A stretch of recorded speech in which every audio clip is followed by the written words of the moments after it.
तो मुझसे एक सवाल पूछा गया कि क्या मैं वजन कम करना चाहता हूं तो क्या तरबूज खा सकता हूं। चलें इस पर बात करते हैं। दो चीजें समझनी जरूरी हैं। पहली चीज है ग्लाइसेमिक इंडेक्स। ये वो रफ्तार है जिस रफ्तार से आपके खून में शुगर बढ़ती है। इसे आप ऐसे समझें कि मेरे हाथ में एक बंदूक है और मैं गोली चलाऊं तो इस गोली की रफ्तार ग्लाइसेमिक इंडेक्स है। फिर दूसरी चीज है ग्लाइसेमिक लोड, यानी कितनी गोलियां इस बंदूक से निकलनी है।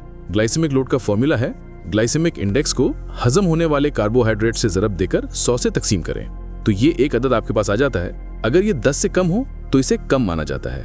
तरबूज का ग्लाइसेमिक इंडेक्स बहुत ज्यादा है लेकिन इसका ग्लाइसेमिक लोड कम है। अब होता यह है कि अगर आप तरबूज को ज्यादा मिकदार में खाते हैं या कोई भी खुराक जिसमें कार्बोहाइड्रेट्स हैं तो ये कदर बढ़ जाती है। ग्लाइसेमिक इंडेक्स का असर वैसे का वैसा ही रहता है, लेकिन जितना ज्यादा खाएंगे, जितनी ज्यादा बार खाएंगे, उतना ही इसका ग्लाइसेमिक लोड बढ़ता जाएगा।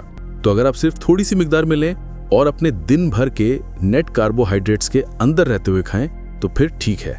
लेकिन एक और आखिरी नुक्ता यह है कि अगर आपका मेटाबॉलिज्म बहुत सुस्त है, आसान जुबान में जिसमें चर्बी ज्यादा है, आप चर्बी कम करना चाह रहे हैं तो फिर तो बिल्कुल भी नहीं। जिन लोगों का मेटाबॉलिज्म ठीक ठाक है उनके लिए थोड़ा सा तरबूज चल जाता है। और कीटो डाइट पर अगर आप हैं, बहुत से लोग इस पर सवाल करते हैं, तो इसका सादा जवाब है नहीं। मैं आपको समझाता हूं क्यों। पहली बात, फलों में चीनी बहुत होती है। तरबूज के अलावा भी एक दरमियाने साइज के सेब में 19 ग्राम शुगर होती है। और आजकल तो मुख्तलिफ अक़साम के फल आ चुके हैं जिन्हें जेनेटिकली तौर पर तब्दील करके मीठा बनाया जाता है, मतलब ज्यादा फ्रुक्टोज है इनमें। लेकिन पुराने फल ऐसे नहीं होते थे, इनमें एक खट्टा सा जायका होता था। और सबसे अहम बात, डब्बे वाले फलों के जूस आप कभी भी मत पिएं, क्योंकि जो फाइटोन्यूट्रिएंट्स हैं फलों के, उनका फायदा फाइबर के साथ जुड़ा होता है।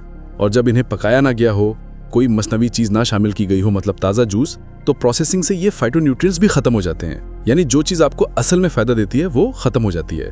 अगर आप घर में खुद निकालते हैं तो उस पर मैं पिछली वीडियो में बात कर चुका हूं कि कितनी मिकदार में और किस तरह पीना चाहिए।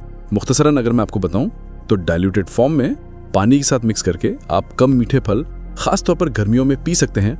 आपको इनसे इलेक्ट्रोलाइट्स भी मिल जाते हैं। तो ये जो डब्बे वाला फलों का जूस होता है, इसे पैस्चराइज किया जाता है, यानी इसे आग पर पकाया जाता है। तो अगर कोई एंजाइम्स या फायदेमंद चीजें होती भी हैं या फलों के ग़िज़ाई अज्जा, ये खत्म हो जाते हैं। जो बच जाता है वो सिर्फ कॉन्सेंट्रेटेड फ्रुक्टोज शुगर होती है। तो बराए करम खास तौर पर अपने बच्चों को तो ये जूस देना छोड़ दें। आप उन्हें फल दे सकते हैं, बच्चों का मेटाबॉलिज्म तेज होता है, वो जल्दी जला लेते हैं। लेकिन बड़े लोग जो वजन कम करना चाहते हैं उनके लिए ज्यादा फलों का इस्तेमाल बिल्कुल भी तजवीज नहीं किया जाता, जैसे आम, तरबूज, खरबूजा, अंगूर, लीची, केला। लेकिन अगर आप फिर भी थोड़ी मिकदार में फल लेना चाहते हैं तो कम मीठे फल आप खा सकते हैं, जैसे गर्मियों में फालसा, जामुन, पपीता, सेब, बेरीज, स्ट्रॉबेरीज या ब्लूबेरीज वगैरह, लेकिन वो भी कम मिकदार में। अब फ्रुक्टोज की बात करें तो ये याद रखिए कि ये वही शुगर है जो इंसुलिन रेजिस्टेंस की वजह बनती है, फैटी लिवर की वजह बनती